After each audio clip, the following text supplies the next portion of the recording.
तो question number 1 में हमारे पास एक सेट है ए नेचुरल नंबर्स का सेट है 1 से लेकर 14 तक, 1 2 3 और 14 तक। और हमें इस क्वेश्चन में एक रिलेशन डिफाइन किया गया है ए से ए पर r is equal to X Y, r is equal to X comma Y, यहाँ पर 3x minus Y is equal to 0, या फिर हम इसे इस तरह से भी लिख सकते हैं कि y is equal to 3x। तो हम इसे y is equal to 3x के फॉर्म में लिख लेंगे। अब इस क्वेश्चन में हमें डोमेन, कोडोमेन और रेंज बताना है। तो अगर हम इस एक्सरसाइज को कर रहे हैं तो मेरा एक्सपेक्टेशन होगा आपसे कि आप रिलेशन, डोमेन, कोडोमेन और रेंज के डेफिनेशन से अच्छी तरह वाकिफ हैं।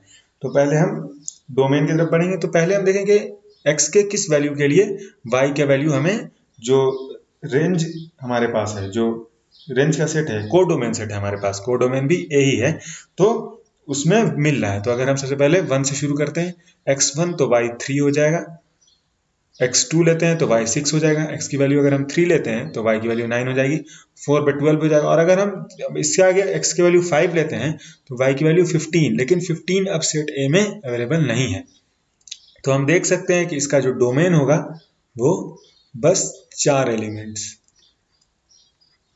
उसमें होंगे, 1 2 3 और 4।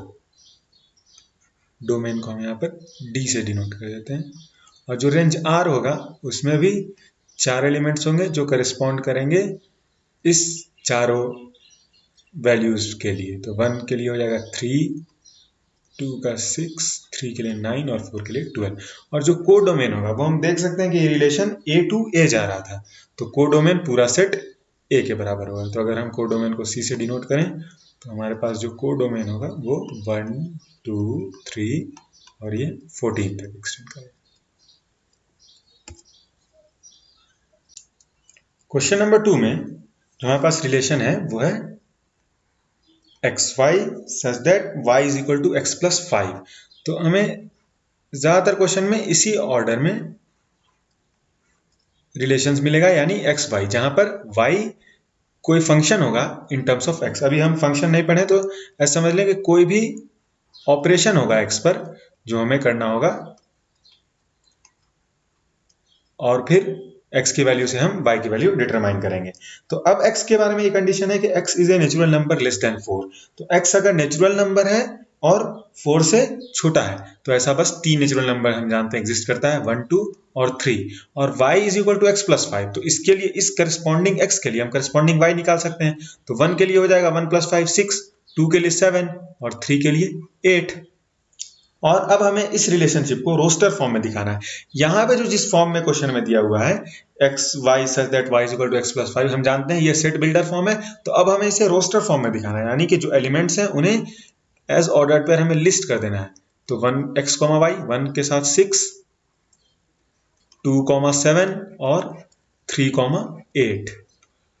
तो ये हमने इस रिलेशन को रोस्टर फॉर्म में दिखाया। और अब हमसे जो सेकंड पार्ट है उस क्वेश्चन का, उसमें पूछा जा रहा है write down the domain and the range. Domain यानी x की वैल्यूज और रेंज यानी लिस्ट ऑफ y वैल्यूज। तो हम देख सकते हैं जो x की वैल्यूज है यही तीनों है, 1 2 3। तो हम जस्ट इसके ऊपर एक ब्रैकेट डालते हैं और इसे डोमेन d से डिनोट कर देते हैं। और रेंज यानी y की वैल्यूज, तो हम देख सकते हैं कि ये जो 3 वैल्यू है 6 7 8, ये y की करेस्पॉन्डिंग वैल्यू है। तो जस्ट हम इसके सेट फॉर्म में लिख के इसे हम रेंज यानी r से डिनोट कर देते हैं। क्वेश्चन नंबर 3 में हमारे पास दो सेट है A और B, और उसके बाद हमें एक रिलेशन डिफाइन करना है A to B by R is equal to X Y such that the difference between x and y is odd. तो सबसे पहले हम समझते हैं कि ये रिलेशन क्या है।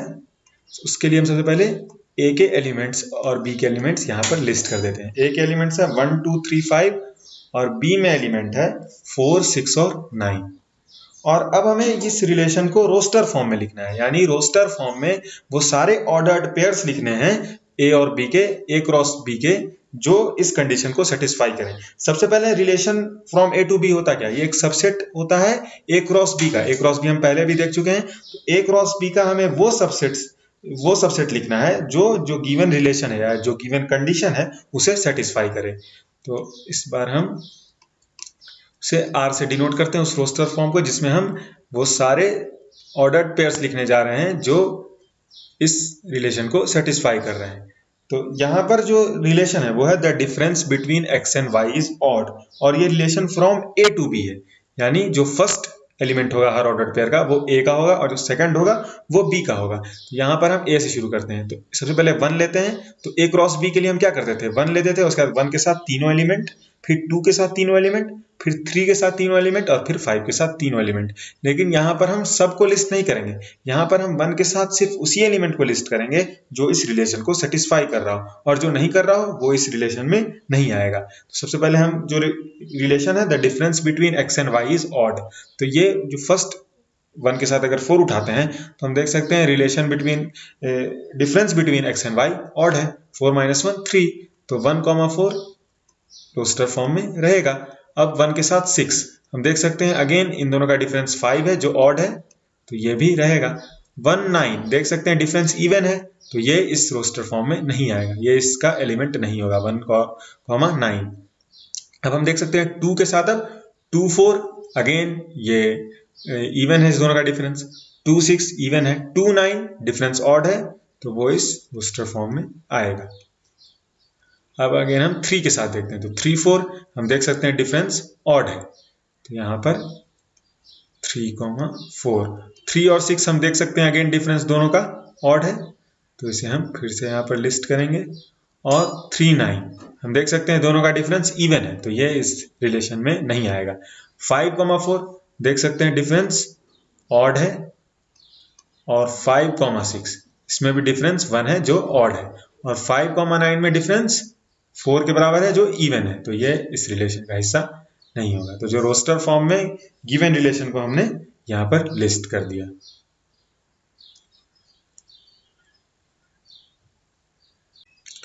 क्वेश्चन नंबर 4 में हमारे पास दो सेट है पी क्यू, और हम देख सकते हैं एक रिलेशन पी से क्यू को करस्पॉन्ड कर रहा है। तो अगर हम पी के सारे एलिमेंट्स को एक्स से डिनोट करें और क्यू के सारे एलिमेंट्स को वाई से डिनोट करें, तो हम देख सकते हैं ये रिलेशन एक्स से वाई की तरफ जा रहा है, R is equal to X Y जो हमारा कॉमन नोटेशन है।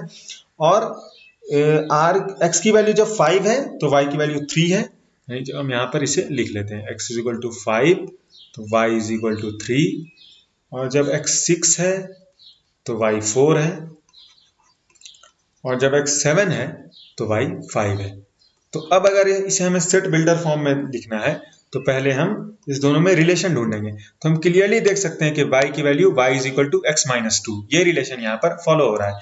तो अब अगर हमें इसे सेट बिल्डर फॉर्म में लिखना हो तो हम इसे कुछ इस तरह लिखेंगे, r is equal to X Y such that y is equal to x minus 2,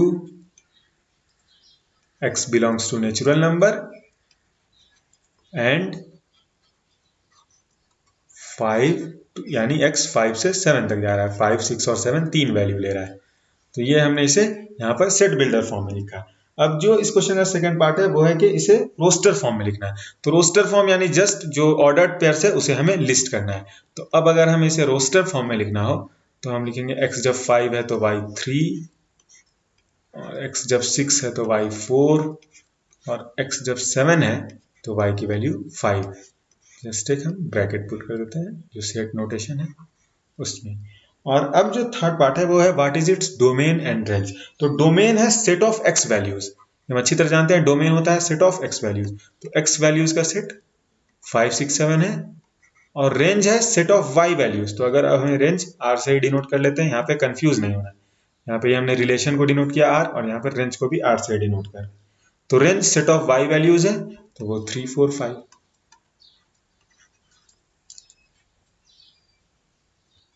question number 5 में हमारे पास जो सेट है A, उसके एलिमेंट्स हैं 1 2 3 4 और 6।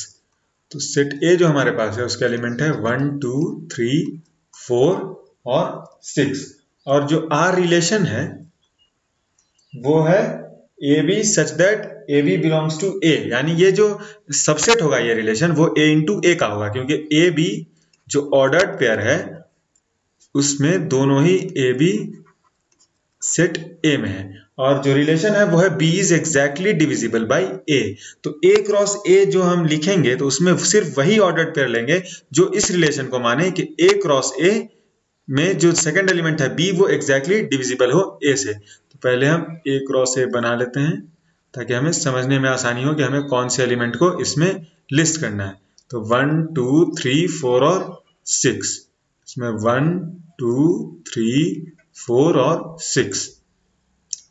तो अगेन हमें 1 के साथ अगर हम एक क्रॉस ए बनाते हैं तो 1 के साथ ये सारा एलिमेंट लेते हैं, फिर 2 के साथ ये सारा एलिमेंट लेते हैं, फिर 3 के साथ, फिर 4 के साथ और फिर 6 के साथ। लेकिन यहाँ पर हमें उसका वो सबसेट लेना है जिसमें b यानी ये वैल्यू जो है वो एग्जैक्टली डिविजिबल हो इस साइड वाले वैल्यू से। तो हम देख सकते हैं अगर हम इसे रोस्टर फॉर्म में लिखना होगा, जो फर्स्ट पार्ट भी है क्वेश्चन का, तो हमें सभी एलिमेंट जो इसमें आएंगे उसे लिस्ट करना होगा। तो सबसे पहले लिस्ट करते हैं।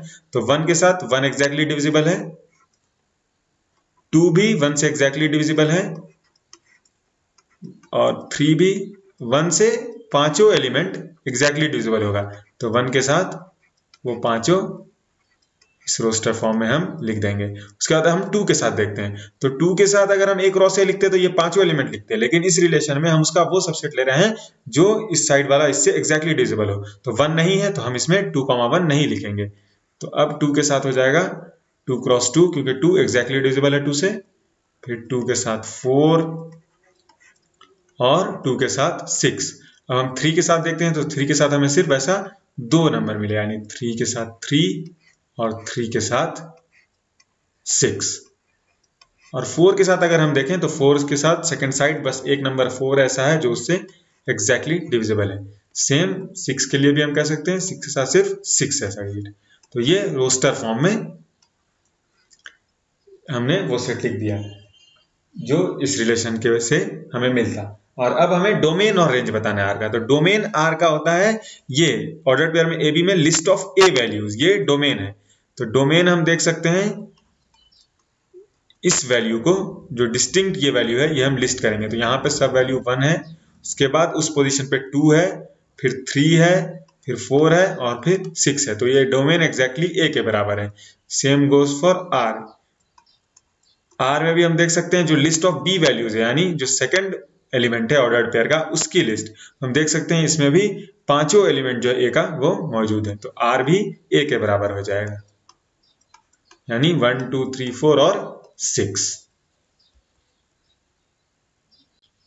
क्वेश्चन नंबर 6 में हमें डोमेन और रेंज बताना है रिलेशन आर का, जहां पे आर रिलेशन इस तरह से डिफाइंड है, x x + 5 और जहां पर x की वैल्यू है 0 1 2 3 4 5। तो सबसे पहले अगर हमें डोमेन और रेंज बताना है तो जो डोमेन का डिफिनेशन है लिस्ट ऑफ x वैल्यूज, तो लिस्ट ऑफ x वैल्यूज हमें पहले ही क्वेश्चन में अवेलेबल है। तो डोमेन हम सीधे लिख सकते हैं 0 1 2 3 4 5 और ये जो सेकंड एलिमेंट है ऑर्डर्ड पेयर x, y का वो है x + 5। तो ये जो वैल्यू ले रहा है वो देख लेते हैं हम पहले। 0 के लिए 5, 1 के लिए 1 + 5 6, 2 के लिए 7, 3 के लिए 8, 4 के लिए 9 और 5 के लिए 10।